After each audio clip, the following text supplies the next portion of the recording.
Баршаңызға сәлем. Біз бүгін сіздермен ең жылдам дайындалатын бір ғана ингредиент, яғни картошкадан ғана тұратын түскі асты дайындайтын боламыз. Ең алдымен жоғары қызып тұрған оттағы майға туралған картошкамызды саламыз. Картошканың көлемін дөңгелектеп немесе соломка етіп турасаңыз да өз еркіңіз.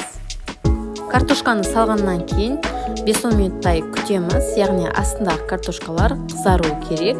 Ол қызарып болғаннан кейін жиі қозғап, яғни араластырып отырамыз. Міне картошкамыз қызарып дайын болып жатыр. Енді үстіне тұз саламыз.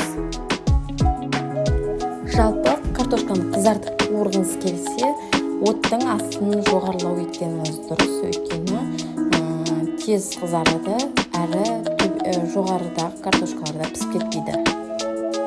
Осы орайда пияз қосып жіберуіңізге болады. Бізде балалар жемейтін болғандықтан мен пияз қосқан жоқпын.